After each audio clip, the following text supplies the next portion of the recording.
with good thoughts and feelings, and may we put into practice what we are about to revisit or are about to learn.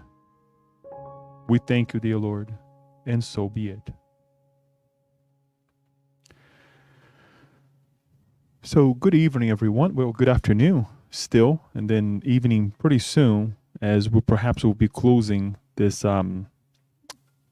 talk tonight. And perhaps for some of us, good morning if you will be watching this different times, right? Different time zones, or perhaps if you will stream this, as we will make this available for us as well to watch later on. It is with much joy and happiness that we're here, giving continuation to this work that we have started last year to share passages or parables, right, or teachings of Christ. And every time we dedicate ourselves to do this work, the more we learn, the more we want to know, the more we want to dive into these teachings. It's different. It's different than just picking up the book or a book that perhaps the Bible and just reading the parable, or perhaps the another books that mentions, much like the Gospel according to Spiritism, that has a lot of these passages that we have been discussing here during our Saturdays, right? Because we get to sit down and we get to really dive into the words, really dive into the feelings also that we get to share when we read these teachings, right? And I hope that we can convey this message the same way, where when we are bringing the teachings, you feel the same way, that you want to learn more, right? Unfortunately, I don't have the capabilities to make you feel the way I feel in terms of the in terms of the happiness that brings to my heart.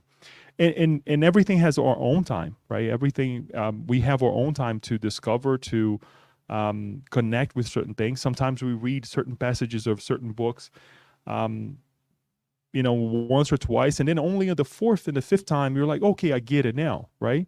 That doesn't mean that we are worse or better than anyone else. It's just that everything has its own time, right? And I hope that my time comes faster than slower, in terms of to put these teachings into practice. Because right now, today, more than ever, I want to say that I'm only someone who is reporting what we have studied, right? On that note, I would like to ask, have you heard of this parable, the parable of the house built on a rock? Okay. And I made up, there is a specific reason why I didn't put on a rock or on a sand. Okay? There's a specific reason. And we'll talk more about it, because there is also a house built on the sand. Now, the other question that I would like to ask, can anyone make, and you don't have to answer it, I mean, well, let us please answer it, why I actually put this picture of the Sermon of the Mount right under it?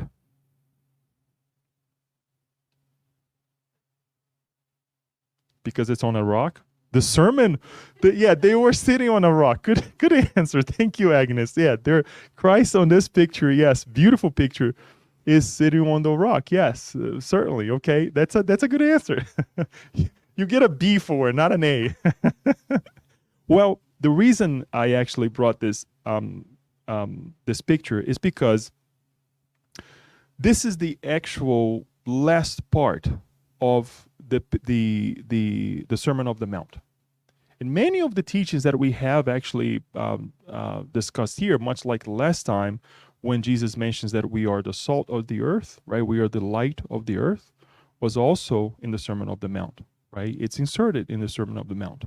Much like, and we're going to see a little bit more of this book here, the Gospel according to Spiritism, I would say a great majority of the Sermon of the Mount is on this book, that we can go back, not only read the passages, right, but also get the teachings that Allan Kardec brings to us, as well as all the other spirits that make comments on these passages, right? So, we'll see a little bit more about the Sermon of the Mount, but a lot of the passages, again, is there. It's right in front of us. And I would like to emphasize on one thing that perhaps we have mentioned here several times. Gandhi, if anything, he mentions in many of his conversations that the Sermon of the Mount is the let us say the way to lead our lives, right? And there was a huge as I went deeper, a little bit deeper onto the questioning of, or people mentioning these things, right? That Gandhi was he was really he appreciated having Jesus brought the Sermon of the Mount, but on how us Christians, right, we don't follow as we're supposed to, right? And he was not a Christian, right? And he actually questioned in a nice way, right, to be a Christian and not to follow these teachings. But we're going to see a little bit more. I wanted to incite you to go and read this, because coming to this realization of, okay, so we're talking about these parables, which we will talk about the parable, but not to mention the whole thing. And there is a reason why we are emphasizing a little bit more today. It would be a disservice to all of us, as it would be a disservice for me just to read the parable and say, I don't care what came before, right? So the parable is actually on two gospels: the Gospel of Matthew 7:24 through 29, or in Luke 6:47 through 49. If we go to the the Gospels, we'll see variations in terms of how Matthew presents Jesus, right? And how Luke presents Jesus as well, how they bring this to us, right? It's beautiful. I'm not a scholar on it, but it's beautiful to see the variations on how they portray certain things. Not only we would have to also come out of the idea of just reading these passages that I mentioned here, but how they portray differently the position of Christ, right? Matthew more as this Messiah, right? This someone who was promised to all of us, right? And Luke in a more brotherly way, right? Showing this is an older brother, right? More of a family way. It's really, really interesting, right? And that goes to show also on the appreciation that we have, as well as on how we interpret these things, on how connected we are, right? It is up to us to think, okay, how do I see this? Because Leo sees a different way. Why? Not to question. Well, it is a way to question, but in a positive way, right? Why does this person sees this way, right? Sometimes when we phone somebody about an issue that we have, and they say, and you think that's a problem? And you're like, yes, of course it is a problem. Well, but for them, it's like, no, it's just part of life. And then you snap out of it because you're like, okay, yeah, maybe I'm making this a big deal, right? And it shouldn't be that way, right? But then again, I want to just bring this to you because it is a beautiful thing that we would like to share in terms of the parable, as well as what precedes it, right? What comes before, right? So the parable is the following. I'll take a step back. In many versions, if you may actually see only through verses 24 through 27, but we're going to add the whole thing here, that because other versions also includes verses 28 to 29. I don't want this to make, as I have probably mentioned in other presentations of the parables, I don't want this to be a Bible study, right? That we read, we know where it is, we know the verses, and we don't do anything about it, right? But bring some heart and reasoning behind. So the verse is the following. The parable is the following. Everyone then who hears these words of mine and does them will be like a wise man who built his house on the rock. And the rain fell, and the floods came, and the winds blew and beat on the house. but it did not fall, because it had been founded on the rock. And everyone who hears these words of mine and does not do them will be like a foolish man who built his house on the sand.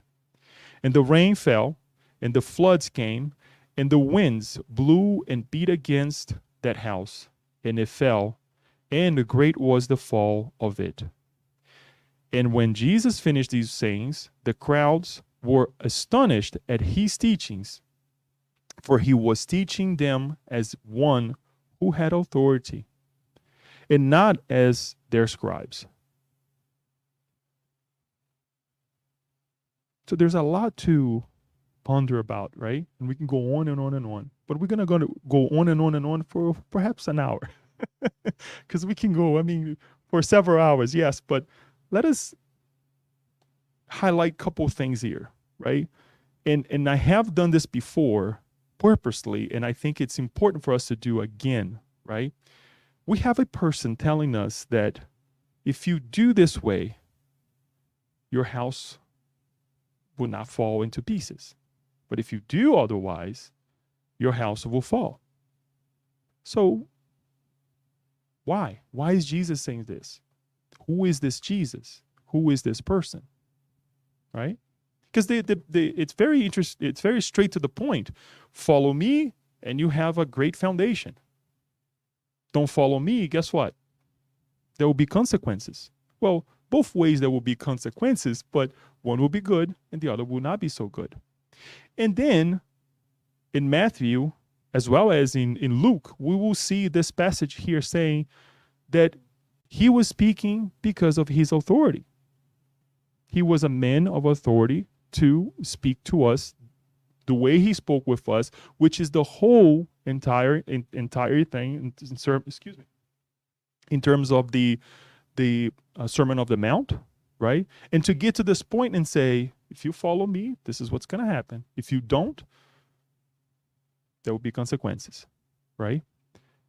And not in making this correlation with the scribes as well. The scribes, there's also a beautiful passage about the explanation of these groups of men and women at the time.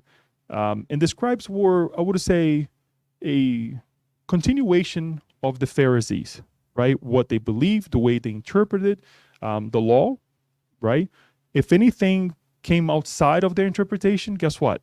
You would be relegated. You would be against them, right? And they had this outward way to show the law, right? But in terms of practicing them, it didn't happen. That's why we will see the scribes. That's why we will see the mentioning of the Pharisees, right? Of following the law, right? Or having the let's put it this way, not following, but having access to the law, right? To the teachings, but not following them as they're supposed to, right? So that's why we see quite a bit of scribes and Pharisees. But who is this person? Before we even get to the parable, who is this person that is talking to us? Because if we don't establish this, reading the Sermon of the Mount, reading the parables, it's not going to help us. At least for me, and this is the insight that we would like to bring, so that we find other ways to understand these parables as well. I want to bring a couple highlights here before we can go back to the parable, so it will hopefully then make a little bit more sense to all of us. The three revelations that we have in the gospel according to Spiritism: Moses, Christ, and Spiritism. Okay? And Spiritism brings this to us to show us that before Christ came, there was a preparation, right? Even before Moses, right? There was a preparation with all the great thinkers of the past, right? Where the soil was prepared to bring some reason, right? To bring some philosophy, to bring a ground where Jesus then would come in and bring the teachings in a more eloquent way, in a more forgiving and kindness way that at the time they couldn't grasp. So if there was not that precursor of Jesus and obviously Spiritism, we wouldn't be here today. much like Moses, speaking to the people of his time, had to bring the laws, right? The Mosaic law, as well as the law of God that we find where? 10 Commandments. That we can apply that at any time of our lives. We can apply that to any group of people, and it will be perfect. Even to us nowadays, even though us is studying accepting, right? And I'm not saying this hopefully in a church-like way, accepting Christ, right? When I say accepting Christ, we'll see a little bit more here. This will make sense of the teachings that he brought to us. And of course, accepting Spiritism. So we wouldn't be here today if it wasn't for this man bringing a group of people relegated for many years in slavery, saying, look, there is a better tomorrow, but we got to work hard, or we got to work harder, for us to have freedom, not only freedom of the physical body, but also freedom of thinking, freedom of living, right? And to be a free group of people. And to set also the grounds for us to think that way today too. So then it comes the second revelation, right? Christ.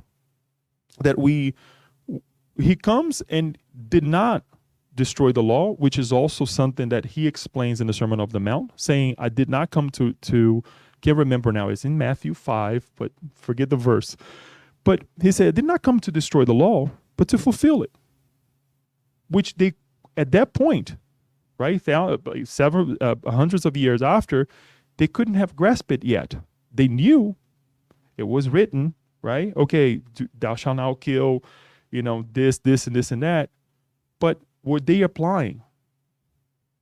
Much like we're applying today, right? Since I just use it, do we kill anyone? Hopefully not, because we're here. Thank God. We haven't been, put into jail, right? But is it just, can we apply the idea of killing just in terms of taking physically the life of another person? That is rightly so, right? That's the idea. But we also can take the energy of someone else when we're taking the resource of that person and not giving anything back. Because we give, right? We take a lot from one another, right? But do we give anything back? When we're sucking the person's energy, right? Just kind of thinking about this so that we can also look at the commandments and think that, okay, this is for somebody way back when. No, the same applies to us. We just have to change on how we see it, how we perceive it, right? So Christ comes and says, I'm not going to change anything, but we're going to fulfill it, right? Where it was told to us to say, do not.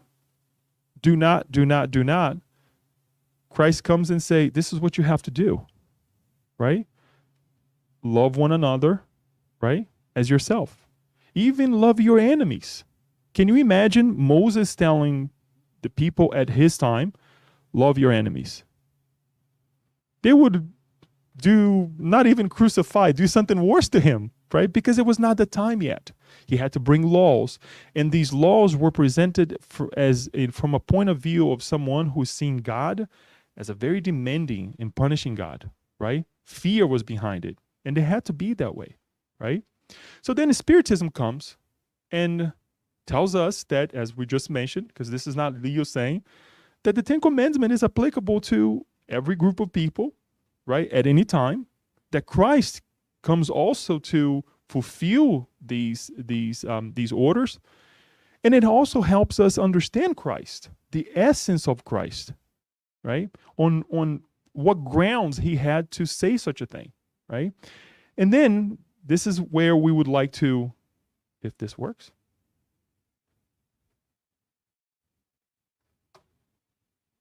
Okay, it was actually had a mind of its own for a moment there. That's when we want to bring a couple of things for us to better understand what we're trying to accomplish here. Question 886 of the Spirits book. The question to the spirits formulated by Kardec was, what is the true meaning of the word charity as Jesus understood it? Benevolence towards everyone, indulgence towards the imperfection of others, and forgiveness for offenses. We could stop right here and say, enough is enough. If we were to practice just this right here, on how Jesus understood charity, we could stop right here and go home and be fine. Now, are we at the level that we can practice every single time? We were joking earlier, right? You know, I used to get upset with certain things then, and I still get upset with certain things today, right? Haven't changed because it takes repetition, because it takes time, right? And for some people who may live close to us, they look at us and say, you go to the Spirit Center, you talk about these things, but I don't get it yet. Perhaps I can read, yes, thank God I can read, but I'm not there yet, right? And it's hard because we clash with ourselves and we clash with others, right? It's one of the greatest transformations that we go through as a spiritist is to read these things and then internalize it and say, wow, I'm not there yet, right? Or we internalize it and we expect others to do, but not ourselves. Not ourselves, right? It's hard. We know it's hard, but we impose on others, right? It's a natural thing. But going back to the essence of this man who told us that if you follow him, your house will be secured because it would be built on the rock. Is someone who tells us that, or teaches us to be benevolent towards one another, to be indulgent towards the imperfection when we see something wrong, right? And to forgive offense. But more to that, let's elaborate on this a little bit more. In the same book, the Spirits book, question 665, Kardec asks, what is the most perfect standard that God has offered to humankind as a guide and model? And they simply say, Jesus. But why is he a guide? Why is he a model? Why? Because again, once more, anybody can come to us and say, follow this person or do this, do that. Okay, give me the reason behind, right? When we're dealing with procedures and processes at work, especially when we're dealing with the assets of another person, right? Or a group of people, we have certain things that we have to follow. So what I try to tell people is question everything around you, because if you don't understand the reasoning behind, you're not going to be able to do it. Or if you do it, you're simply taking orders. So anybody can come to you and say, do this, and you will be affecting your integrity and integrity of the company as well, right? So we have to understand. Give me the reason behind. Tell me why. Why is this way, right? And we can do the same thing with one another. Just like that kid, right, that asks everything. It's a beautiful thing. They want to know. Why is the sky blue? Why is the sky blue, people? Do we know? No, I'm just kidding. Okay, we'll put that aside. Another talk. Right, we only have an hour. Less than an hour now. But why is Jesus the guide and model? And we haven't got to the parable yet, right? We still haven't worked on the parable yet. Spiritism brings to us, as we were mentioning earlier to one another, that Spiritism comes and brings to us the understanding of ourselves, right? On both realms of life, incarnated beings and discarnated beings, but also this essence. I like to call essence because it's a beautiful thing, right? Our Master Jesus. Because he has gone through all these different orders that we are explained on the Spirits book. And he has gone through everything that we have gone through, right? Through these different orders. When we look at the general characteristics of these orders, we will see that the third order of imperfect spirits are predominant influence of matter over spirit, propension to evil, ignorance, pride, selfishness, and all the evil passions which result from these. So, Jesus is a spirit that has gone through this level. He progressed from the 10th to the 6th class right? And he became a spirit of the second order, good spirits, right? General characteristic, predominance of spirit over matter, desire over excellence. I like to say that I'm not even there yet. Because look at what the classes are. Fifth class, benevolent spirits. Fourth class, learned spirits.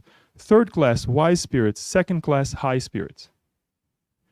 Jesus went through all these classes.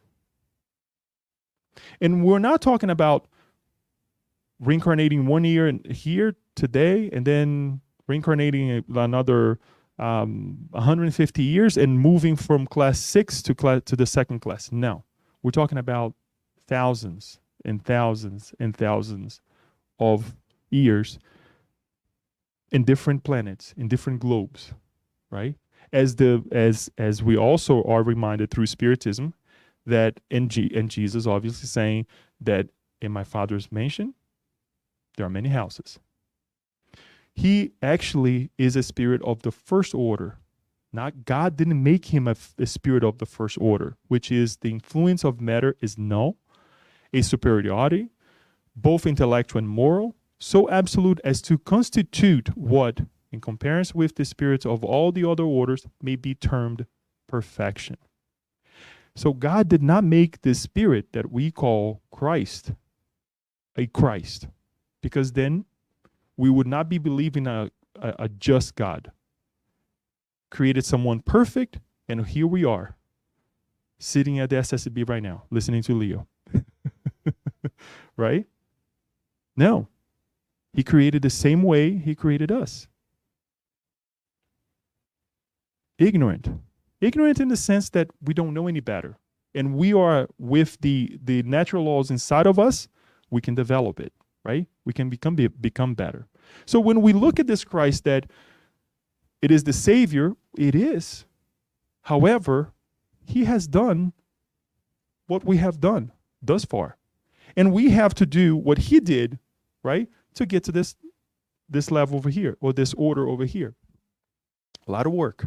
Don't think that this is going to happen tomorrow, right? Reality will hit you extremely fast, like it hit me, because this is something else that we learned with Spiritism, right? Or at least we project ourselves into Spiritism, thinking that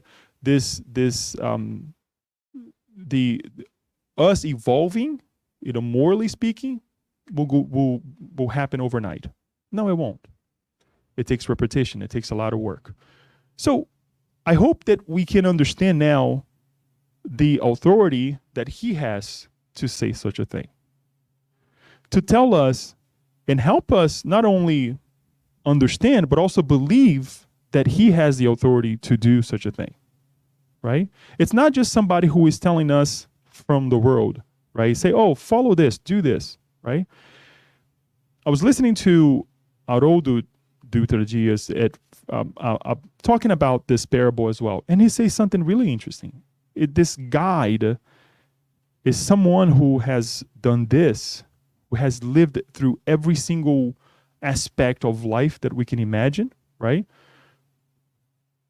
And the authority comes from this point of, much like me saying to you, okay, you're going to travel to, okay, since I was born and raised in Brazil, you're going to travel from Brazil to Brazil, guess what? You need to pack this, this, and this, and that.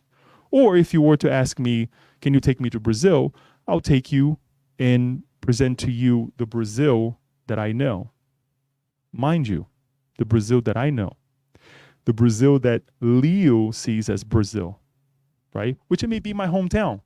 Won't be able to show you the whole country, right? And I'm putting myself there as an example to show that I don't know everything. And I'm talking about the country where I was born. Now, the guide that we speak of here, imagine this guide now saying, okay, Jesus, I want to go to Brazil. Can you take me to Brazil? He will know every single corner of that country. He will know every single corner of this planet. Why? Because as we learned through Spiritism, he is the governor of this planet. He was a spirit, a pure spirit, thousands and thousands of years before the planet was even thought to be. So he knows every single corner of the planet. The authority comes from there, right? We're talking about physical things that is very easy for us to understand. Now let us think of the corners of the heart. Let us think of the universe of the heart of each one of us. If we're reincarnated in the planet that of his stature, right? He's the governor. Do you think that he knows our hearts of what we're thinking? Not that Jesus sitting there, okay, what is Leo thinking right now? No. He's working a much higher level, right? But he knows. So much so that I was granted or I was given permission to reincarnate here and to come to this country to be with you today as much as you are with me today. Don't think I'm making this over, making a big deal of this, but it's simply for us to understand the stature, the authority that this spirit has to say to you, build a house on a stone. Follow me, right?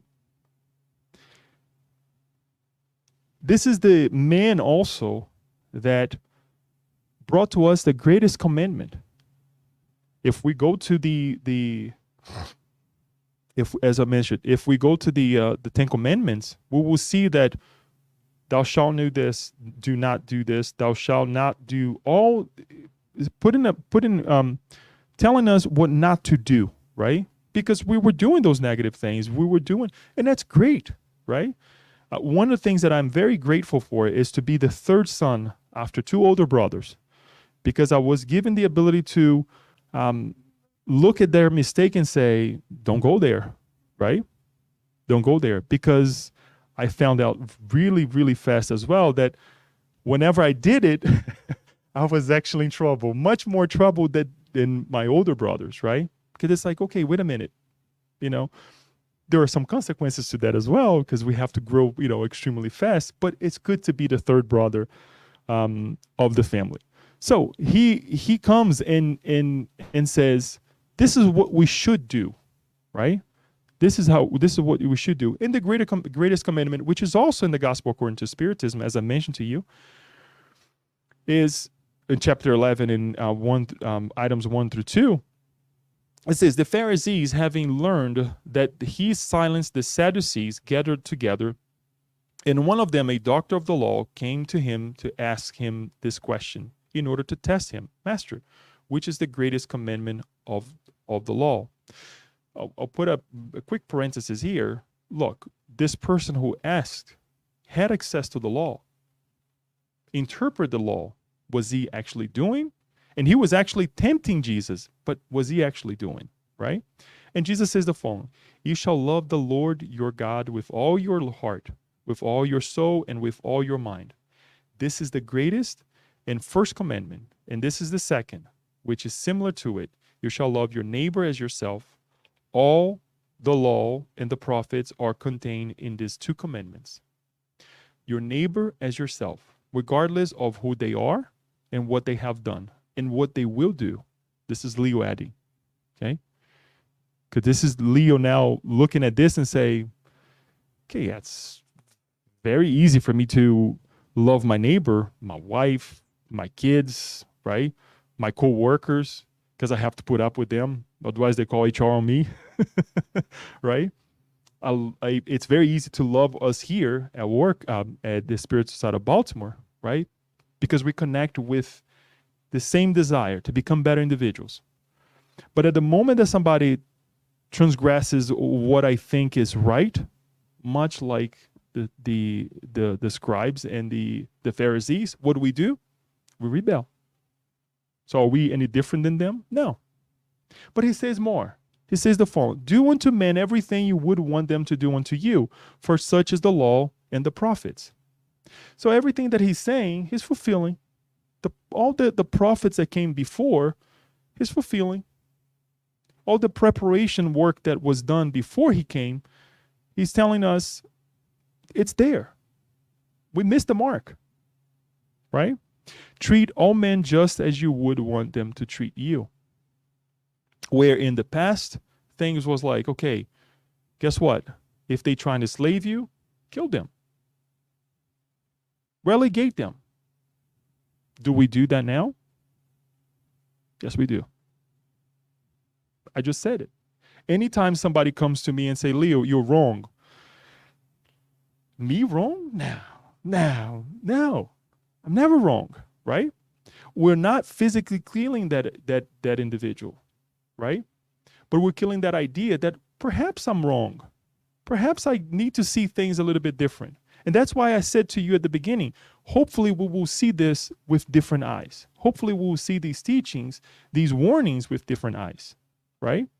So why not, especially those who don't like us that much, they like to test us, right? Much like the man of the law, the doctor of the law was testing Jesus, right? If Jesus was tested, why we wouldn't be tested? They come to us and say, no, I think you're mistaken. And perhaps we are. They will tell it right on our faces, right? And we should be grateful for these moments of our lives, because that is the pivotal moment for us to change. But it's up to us if we're taking that in a good way. When I say taking a good way, it's not that we're going to accept, but we're going to say, all right, I'll take that and I'll look and see if perhaps I can change. And it's okay to say, I'm not going to change now, right? We're not forced to do anything, but we're invited to look at things a little bit different, right? So once more, this is the man who comes to us and say, build a house on the rock. Oh, I wanted to go back. When we look at, I saw this picture and I thought it was really interesting that when we are in the moment that we're giving alms, right? Not only giving money, but also giving a hand, right? Or being a shoulder for someone, right? Being that person, or just being in the room to listen, right? We don't see ourselves that way, right? We don't put the mirror in front of that person saying, it could be me. I could be in that position. Oh, Leo, now, but I'm not gonna be a beggar. Hopefully not a beggar in the corner, for money. But sometimes we beg for that help, right? That helping him to say, keep going. I cannot give you much more right now, but just that to hear that person saying, keep going. You're in the right direction, right? The struggles are real. I'm going through as well, but you will come out of it. We forget that person could be us. And perhaps, yes, the person who's going to be in need of physical means, right? Food, money, we never know. Just something for us to highlight here, because this idea of do unto others has a very deep meaning that I truly don't understand yet. And the more we study, the more we get down to its real meaning. So finally, let's go back to, what do I have, Daniel? 20 minutes? Finally, now with 20 minutes, we're going to go ahead and talk about the actual parable. So what is this to build a house? What is to build a house? Well, think about it. A house is a structure, right? Has it many rooms? Has amenities, right? Has qualities, obviously, right? It can, there are certain things in the house that are functional. There are certain things that are not, right? That part of the house or that door that doesn't close well, or, it's never aligned, right? So we look at the house as a whole. We will see that there are certain characteristics, but the beautiful thing is it's a house, right? And we should be glad that we have a house, right? But what is to build this house now that we have, all of these characteristics that we remind ourselves of, right? It's our character. It's us. It's how we deal with things, right? It's that door that does not want to open, right? But At one point of our lives, we have to get some kind of wrench or something, to break it open, right? That part of our character that does not want to budge, right? And people just keep poking, right?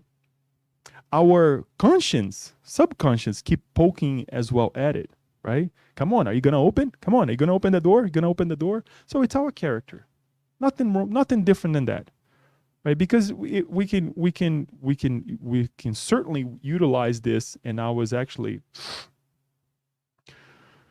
talking to a friend of yesterday about some of the unfortunate things that are happening in the south of Brazil, much like in some other parts of the planet as well. Why people, they continue to build in areas that are has a high propensity for floods, for earthquakes, and many other natural disasters, right? And it's quite interesting because I also studied quite a bit during my my master's as well, that you have an earthquake and people, they just, okay, let's just build again. They clean everything up and just build in that area. Obviously, we're still living on a planet that unfortunately we cannot say this area of the planet right here, we cannot build over here. We're going to respect Mother Nature. We're going to move to another place, right? Because that would be an invasion as we see nowadays in our society, right? But the time will come that instead of saying to this nation, we're going to help you build, look how far we came, right? Because we send help to them. We're not going to help you build houses over there anymore, right? We're going to help you build in this backyard that we have in our country. Why not, right? Bring what you have, and we're going to help you build over here, because that area right now, it's dangerous. Until we find a way, right, to settle that region so we don't go through those moments anymore, we're going to let you build over here. That's the future, right? But we see happening over and over and over again. Something happens, everything calms down, and then we build again in the same area, and then years later one happens the same thing, right? Why it happened, I don't know. There are many, many elements here. But the issue that we were talking about is that the conclusion that we came to, that in many cases, right, besides our erroneous persistence, is that we are not following these words. Because if we did have inside of us the capability to say, don't do this, don't do that, because later on we will suffer, we would be building the houses on a rock. And that is actually calling our neighbors and saying, don't go over there. We already learned from these mistakes, right? Let's not go over there. As well as those who are in that position accepting it. It's a twofold thing, right? Us trying to help, and the pride of those individuals who are receiving the help to say, yes, perhaps that country, they have seen a lot of, since we're talking about natural disaster, a lot of earthquakes. They know one thing or two about earthquakes, right? But our pride sometimes is so high that I don't want to hear from another person that you're wrong. It's dangerous. So I'm using, again, physical, let's say, truth that we have on planet Earth to explain our moral incapability sometimes to understand one another. And we insist to build on the sand, right? We insist to build on the sand. The rock is exactly it. The teachings that we have thus far, to be kind to one another, to follow the greatest commandment, to put behind us what was taught to us through Moses and say, let us rethink about the 10 commandments, not to put them aside. I'm not saying that they're no longer valid, because it is in the gospel according to Spiritism. It can be applied, and I said it already, at any time to any group of people, right? But let us really contextualize to our lives today. How can we do that, right? I want to just be beyond the idea of what the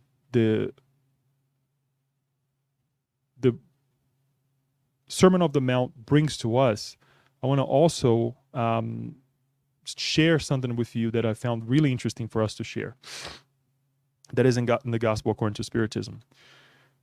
This is actually the areas that are touched, right, in these two Gospel of Matthew and the Gospel of Luke, in terms of the Sermon of the Mount. In the Gospel of Matthew, we see the introduction to the sermon as they gather those individuals. As Jesus sees those individuals gather there, he starts the sermon. And then we go through the Beatitudes, the salt and light that we mentioned, the fulfillment of the law, murder, adultery, divorce, oaths, eye for an eye, love for enemies, giving to the needy, prayer, fasting, treasures in heaven, do not worry, judging others, ask, seek, and knock, the narrow and the wide gates, true and false prophets, true and false disciples, and then the wise and foolish builders, that those who do not follow my words will build the house on the sand. Those who follow will build the house on the rock. And the Gospel of Luke is a little bit shorter in terms of the breakdown of it, right? And perhaps different versions we will see different things, but I just want to show here, because if we need rescue in these areas, I want to make sure that you get a visual. I can go to these things. What is an eye for an eye, right? It was told to us that perhaps if somebody does something to us, we're going to attack them the same way. An eye for an eye until everybody becomes blind, right? And we still live that way, unfortunately. I'm not accusing anyone, because I'm applying this to myself as well. And these are the moments the realization that I'm like, wow, yeah, sometimes I do that, right? Something happens that, we want to take revenge. Not in the same way, but we keep thinking. We keep sending mental darts to that individual. And that individual is really not even worried about us anymore. But we just give time to that situation, right? It's so sad. At the end of the day, if we were to take what St. Augustine tells us to kind of go over your day, we will see that we spend many, many hours thinking about things that did not help us at all, right? We could be reading something, right? But not be thinking about those things. So anyways, the Gospel of Luke, blessings and woes, love for enemies, judging others, a tree and its fruit, the wise and foolish builders. These are the elements that we can go and find in these two Gospel when we're talking about the Sermon of the Mount, right? But for us to give a practical way, and this is coming towards the end over here, a practical way for us to build our house on the rock, right? Because, and this is something that I would like to promise to, you can take notes now, because if I don't do it, then, shame on me, that we will definitely spend some time with the Sermon of the Mount, do perhaps a general study of it, as well as to dive into some of these areas, especially the Beatitudes, right?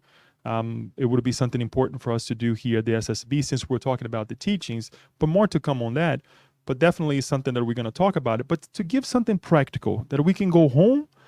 And it's not that like we're going to take every single note of these elements, but to say, I'm going to strive that. Much like Benjamin Franklin, when he proposed to us the good habits that he was actually trying to develop, right? And to say, try one a day, or try once a month, one every month. If anything, try one, right, a year, right? And if you succeed, great. Move on to the next one, right? So we brought something that is in this chapter of the Gospel according to Spiritism, chapter 17, item 3. The chapter is entitled, Be Perfect, Moral Persons. Talking about the moral persons. The interesting thing is that the Spirit already guides us to say, this is not everything. So it's kind of scary. And I'm saying this before, right? So if this is not everything, then it's going to be very hard to comprehend what is more there, right? I'm only going to bring the first paragraph, and the other ones I just brought bullet points so we can kind of visit them. And you can certainly read this. It's a beautiful chapter, beautiful items as well. Truly moral persons are those who practice the law of justice, love, and charity in its greatest purity. If they question their conscience about their actions, they ask themselves if they have violated this law. They have done any evil, if they have done any evil, if they have done all the good they could, if they have willingly disregarded any opportunity to be useful, if anyone might have a complaint about them, and finally, if they have done unto others everything they would like to have done unto themselves. Could stop here, because that alone is like quite a bit. I love this part that says, if anyone have a complaint about us, I perhaps have several. If we were to hear the complaints, we were like overwhelmed, right? But it's so true. But it doesn't stop there. He says the following: have faith in God and his goodness. We were talking to a friend of ours this week, and this was a realization that we had, and it hit me extremely in a very positive way. But I'm like, well, but I don't apply this to myself. I think at that moment it was a guidance from our friend's mentor or my mentor to say to this person that, look, if we believe that we are supposed to live in fear, right, or relegated to what other people are thinking, what kind of God do we believe? If we believe that my life is suffering, what kind of God do I believe then? Because if I believe that God made me, if I believe in a creator, right, what kind of God is this?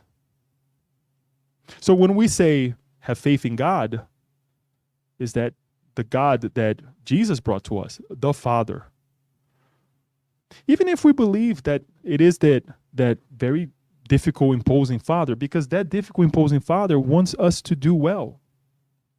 They love us, right? And then Spiritism comes to us and tells us what?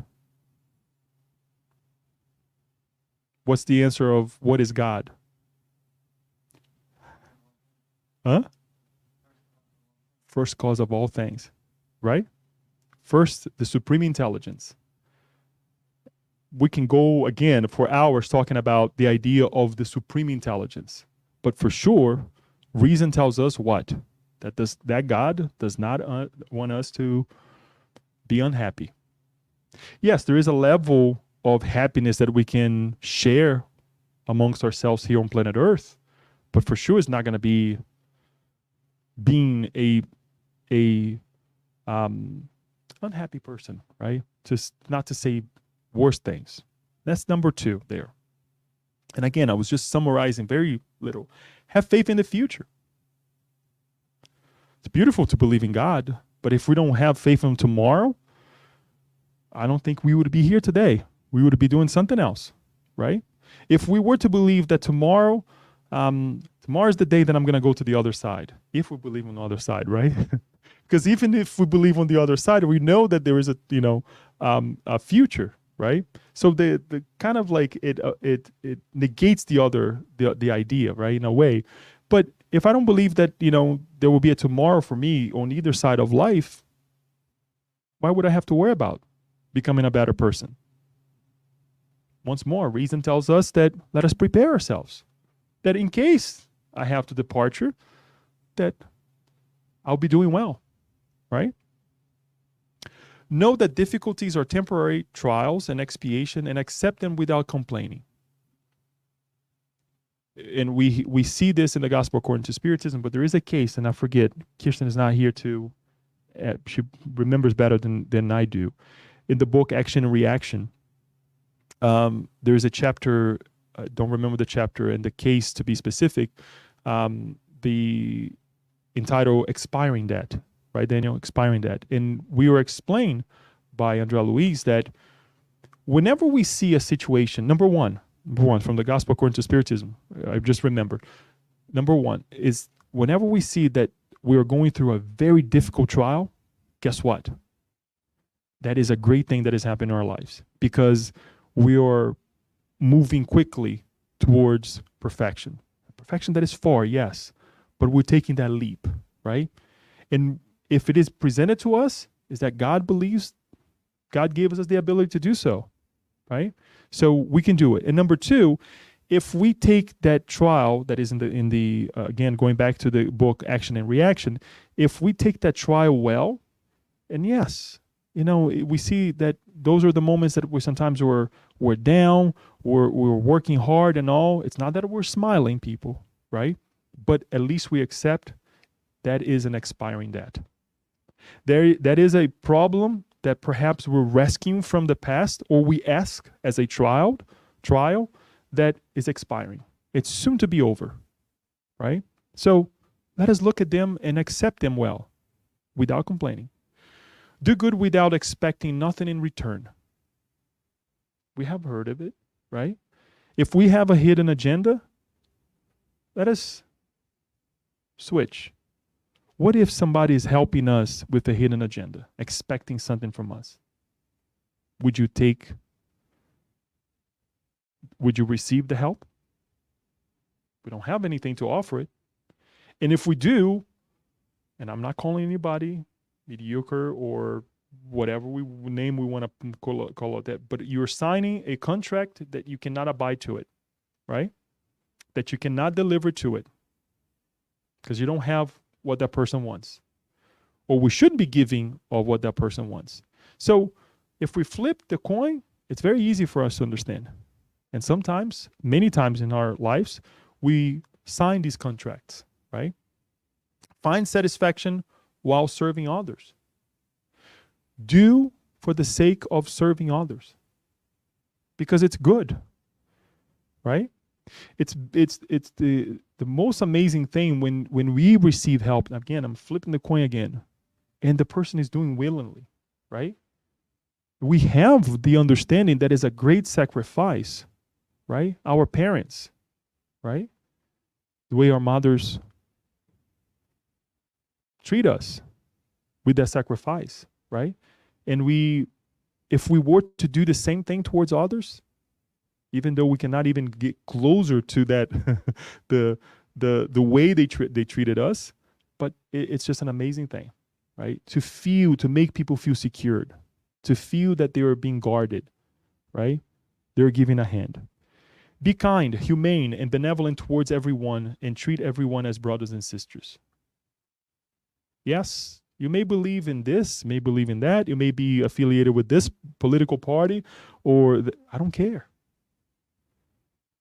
You are a son or daughter of God, just as I am, and I will do my best. Can't say that I will do everything, because that, again, would be a lie towards that person. Try my best, right? Just look at everyone that way.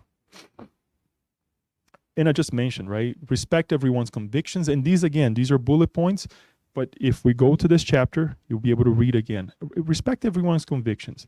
Not only the political, spiritual, religious convictions, but everything else, right? The way people see the world, right? We were talking about, in our study on Thursday, about other people from other religions that, our friend mentioned that it would be so nice for them to know about reincarnation, right? But is knowing about reincarnation salvation? No. And we're going to see this topic right here. What is salvation? To be charitable. Isn't that what Jesus mentioned? Because he didn't say, once you get to accept reincarnation, you will build your house on the rock. No. It would be nice. Perhaps it will enhance their lives and our lives as well. We'll be able to talk about the same things that we believe. But what is the essence? It's to be charitable. Have charity as a guide, as I just mentioned, right? They're charitable, and that's what is important. Us to be charitable, right? And charity here is, as we have mentioned, benevolence towards the imperfection of others, right? The bith, right? That we are indulgence, right? And forgiveness. Not the forgiveness, and we're going to see this also. One thing leads to the other, right? Not the forgiveness that don't forget, right? But true forgiveness. Forgive and forget offenses, right? Not just say, oh, yeah, I forgive this person, but stay away from me. Very easy, right? Very, very easy. What do we do with a chair once if we have a tight space in the house or a table that is on the way, right? We just move it aside, right? Because we don't want to bump on that chair anymore. Guess what? People, sometimes we cannot do that. We shouldn't be doing that, right? Just push it aside. No, because we need to find out what was the position that person led their lives that way, right? Why do I see that person that way? We move it aside, our differences, right? We look at it, we analyze it, we understand, move on with our lives, that yes, but in a way that we understand that perhaps there will be a time that we will come together in a higher, let's say, thought or feeling towards one another, right? Be indulgent towards the weaknesses of others. Not everybody's the same. Not everybody's in the same race space, right? And it shouldn't be a race anyways. You get what I'm saying, right? But others are a little bit slower. And others are super fast, right? And it's like, oh my gosh, right? Never point out the defects of others. This is actually another quality of the moral person. It's very easy for us to point out the negative things that we see, right, on others. Very difficult to point out the things that we see, the negative things that we see on ourselves. We don't even pay attention to them, and we go on pointing out the defects. There is a flip side of this, though, and this is something that growing up with older brothers, they did a lot. Don't do this. This is wrong. So it was that consciousness of, but if somebody don't tell us, right, we're not going to grow. But how do we do this? We don't emphasize it, right? We call the attention to it, much like being a father, much like being somebody who is a teacher, right? Look, this is how you do this. Let us try a different way, right? Otherwise, we don't grow. And I'm saying this because the other side is true. When somebody comes to us and says something, can we try to do this a different way, right? We accept it willingly and say, okay, what other way? Please tell me because I can see it. Be genuine, right? Always strive to fight our own imperfection. And this is something that we have already mentioned. How do we do this? Is it with the idea that we're going to change tomorrow? No, don't lie to ourselves. Make it a goal that is attainable, right? Time bound, right? And then work at it.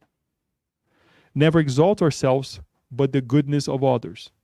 Always exalt the goodness of others. If we're giving something, point out how that person will be happy or how they will utilize whatever we give them, even our time, right? Never gloat or our wealth or advantages, right? We don't have to show up or show off, right? And say, this is what I am, this is the title that I have, this is the money, or this is whatever I have, because we know that it stays behind. The goodness that we present towards one another, that will go with us, and that will stay with the person too, right? But we should not gloat about ourselves. Use but do not abuse our possessions. Let's just use it. We're here on planet Earth. We need matter. We need the things we need money. We need to multiply, right, what we receive, right, in every sense of the word, right, but not abuse of our possession, right? Let us not use for mundane things, right? Living in the world, but not for the world. Treat others with kindness when responsible for them, right? When we are a boss at work, right? When we have a company where we have several employees, let us put ourselves on their shoe, right? I'm responsible for these kids. I was a kid once, right? What can we do, right, to get better? As a subordinate, understand and fulfill our duties. This is why I've been also thinking in terms of flipping the coin, right? When I have to respond to my boss of what happened, what didn't happen, right? Why it was done this way or that way, I I like to believe that I'm doing my best, right? And that everything that I have done was sufficient enough to get to the point where we were, right? It especially when it's something good to continue doing. But if it's something that didn't happen, that should have happened, guess what? Tell me what it is. But inside of me, I want to have that responsibility or the knowing that I have done everything. And if I haven't, please let me know. And accept willingly as well, right? Because this is how we grow. This is exactly how we grow. These are the elements, folks, of the moral persons. We can go back, as we will go back, right? Or as we will, going forward, talk a little bit more about the Sermon of the Mount, right? But these are practical ways that we can go and read and say, I'm going to work on this element today. And I'm quite sure if we go back to the elements that are discussed here on the Gospel of Matthew and the Gospel of Luke, we will see the same thing. Right? Do not worry. What is do not worry? Believe in tomorrow. Believe tomorrow. Because if, as it is mentioned to us, if the birds are receiving their daily bread, we will receive ours. Right? So, practical ways. So my question to you is the following. 2 questions. Who are we following to build our home? What guide, with what authority we're following to build our home? Because there are many prophets. There are many ideals out there as well. But none of them that we can say went through the development that Jesus went, right? And the fulfillment of the law as he portrayed, as he brought to us. That's number one. And it's up to us to answer, who are we following, right? Because we have many gods inside of us. We share many gods, right? And sometimes we get lost.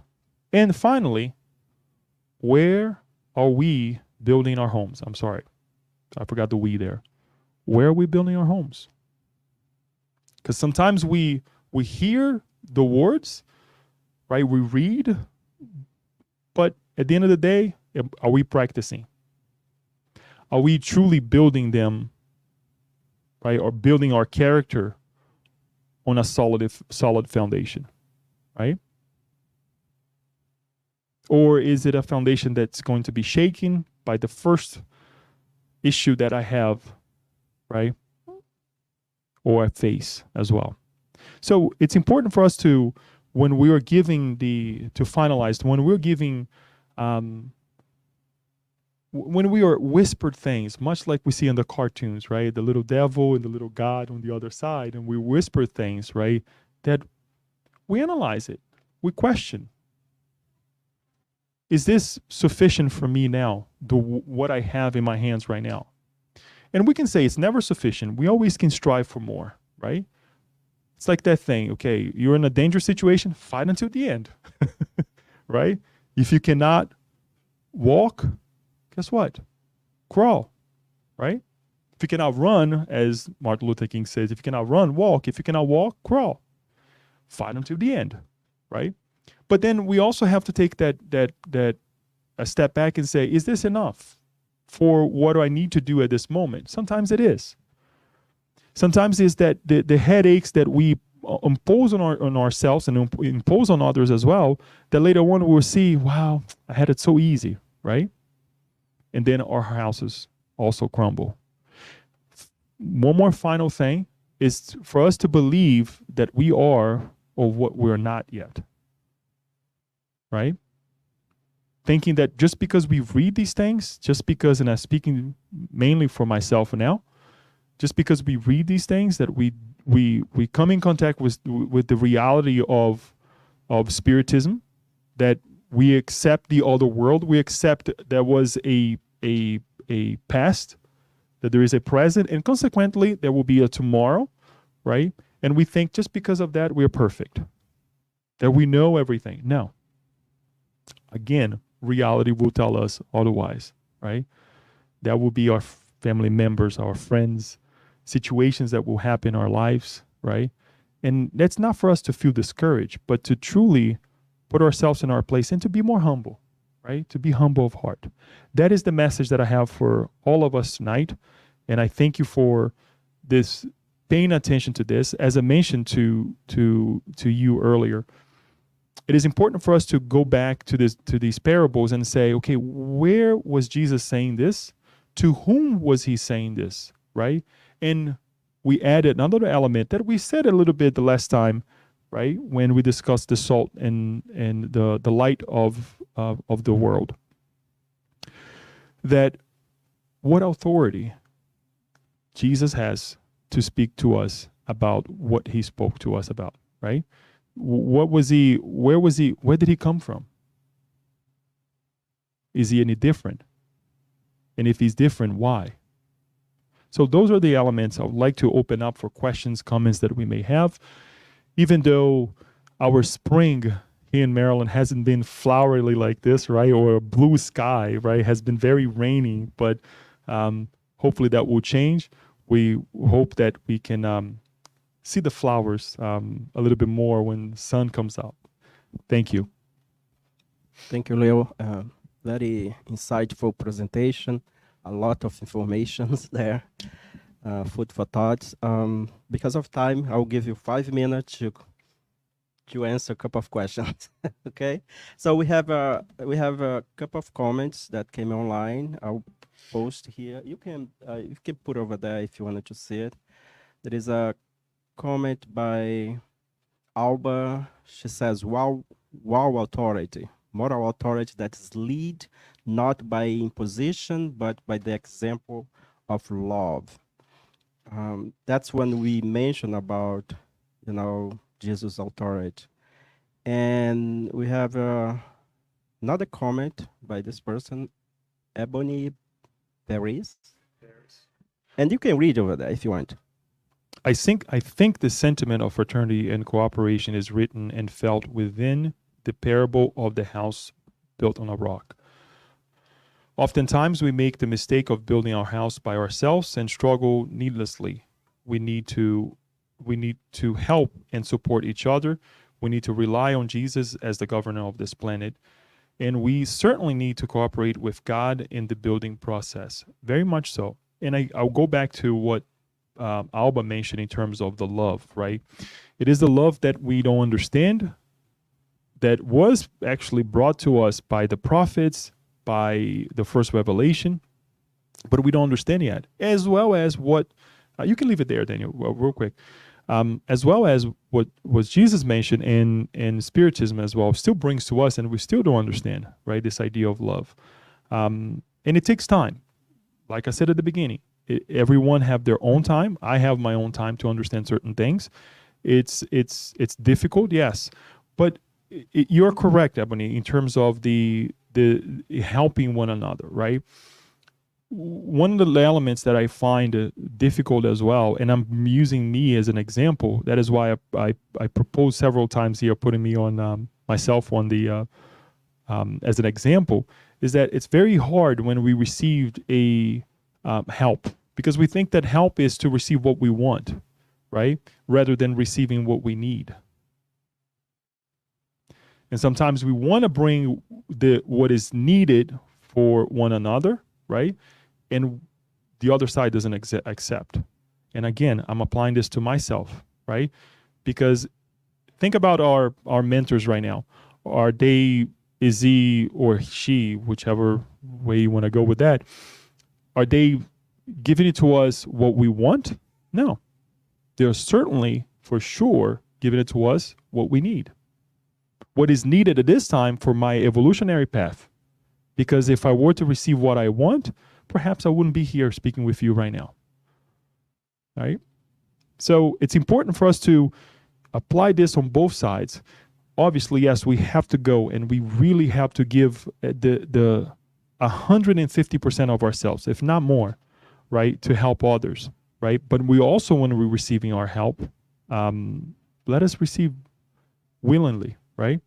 That will be enough for us to build our house and help God as well in this building process. Thank you. Or rebuilding, because the building codes have been presented to us long time ago, and we missed the mark. And the house crumbled how many times? Several times, right? So the building codes were there. We just didn't hear it. Anything else, Daniel? Yeah, so we have more 3 questions. One from Paula, and she says, please comment on be perfect versus try your best, as the former suggests anxiety about achievement, and the latter suggests self-compassion about doing your best. Very well. Yes, I would be, we would be very wrong to say that when the spirits they brought to, I forget who actually brought that message. I am so sorry. The idea of a moral person, right? To say that the first time that they brought that message thinking that Leo would, once he reads this, he's going to get it the first time. No, that's wrong. Much like a kind father, kind mother will say a million times, there are certain things that my mother still tells me to do, and I'm not doing it, right? Because I still don't think it's right? One day I'll get it, right? And it's the same thing with our mentors. They're way more morally advanced than many of our parents, right? So let us think about this, that we receive these teachings, we receiving these building codes, but not necessarily we're going to do it right at the first time. It's going to take several builds, right, for us to get there. So that's when the compassion comes along to ourselves and say, I'm going to try my best. Number one, you're not lying to yourself that you're going to get right at the first time. Number two, you're being compassionate and saying, okay, perhaps I need a second time.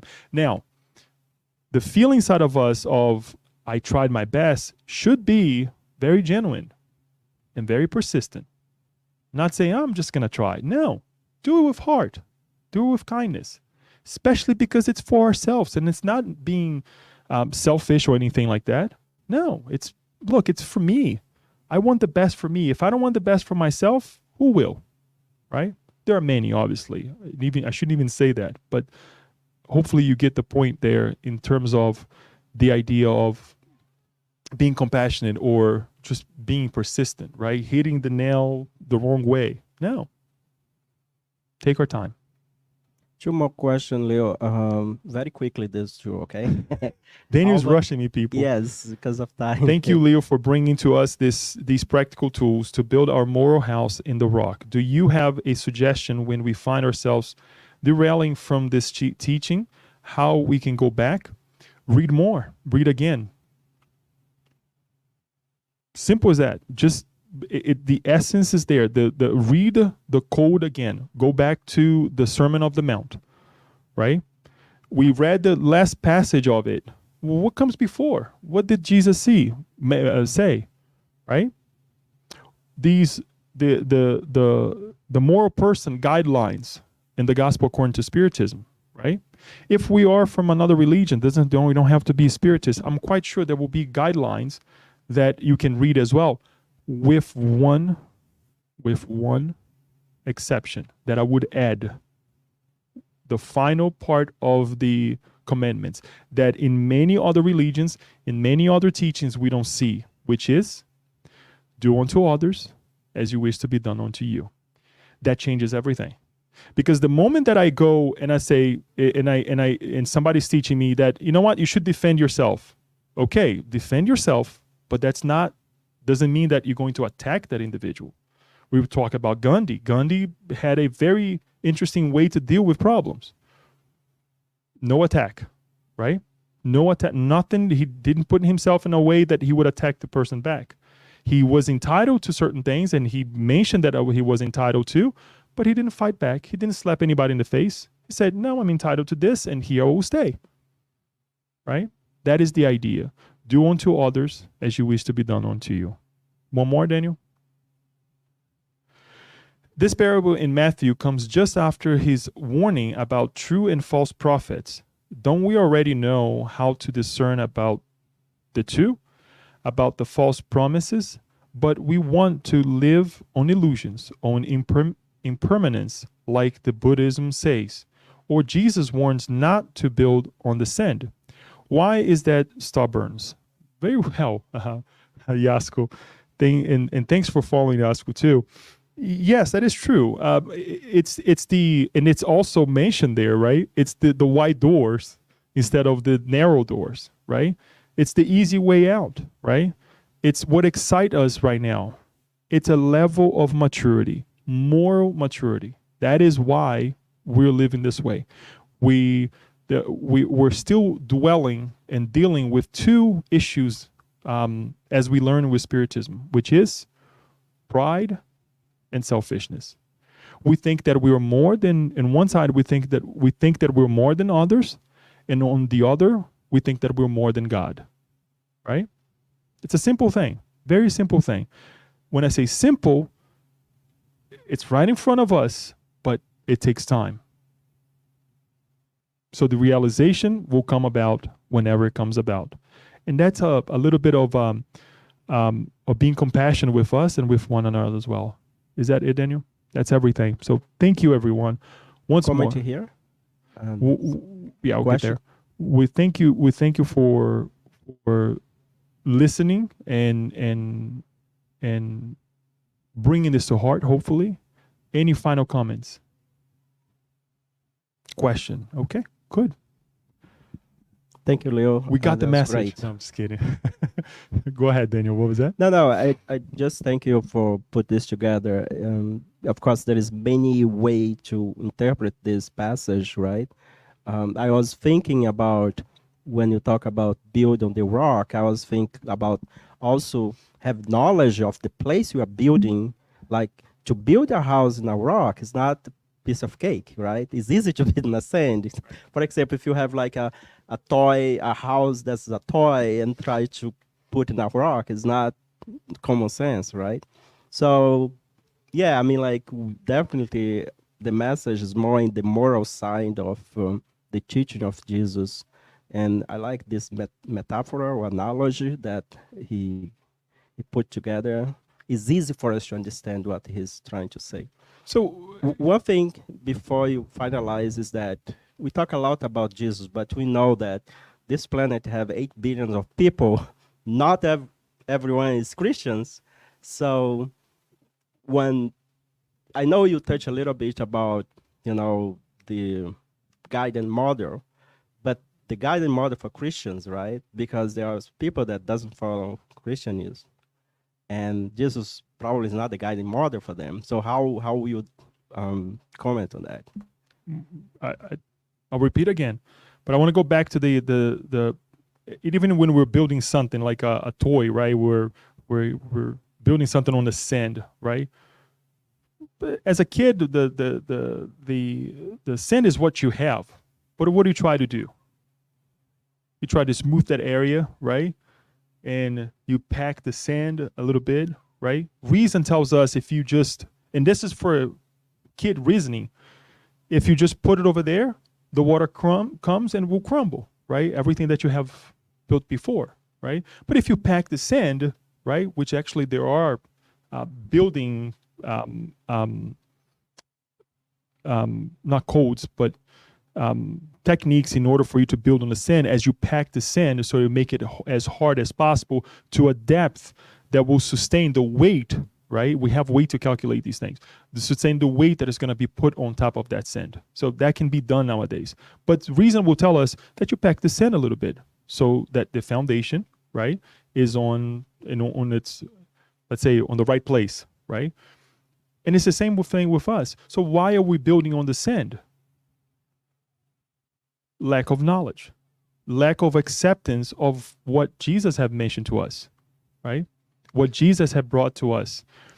In terms of the number of religions, number of followers that of following someone in the world, the difference that we have is very vast, right? we have brought here the reasons why, in terms of why we're following this Christ, not the Christ only, okay, that died on the cross for us, that now has the authority because he could die on the cross, to tell us to follow him. We brought here the reasons. The many times he reincarnated in many conditions through billions of years to be a Christ, to become a Christ, much like we will become a Christ just like them.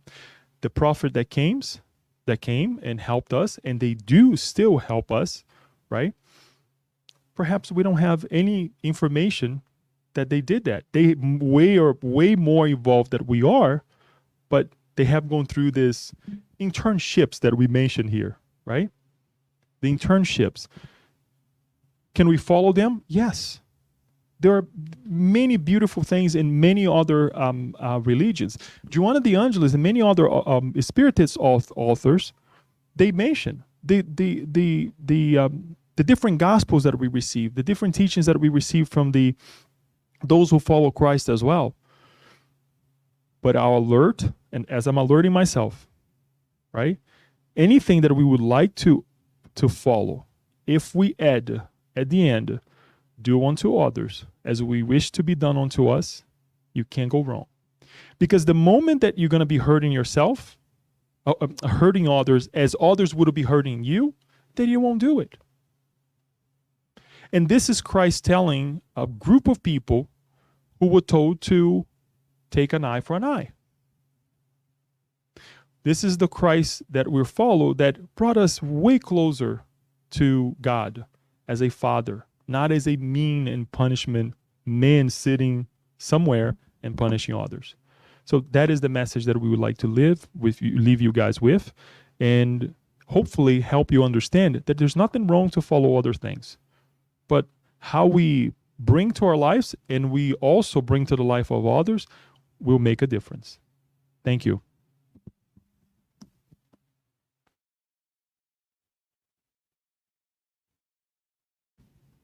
Thank you, Leo. Now we're gonna move to our passes. So I'm gonna stop the stream here.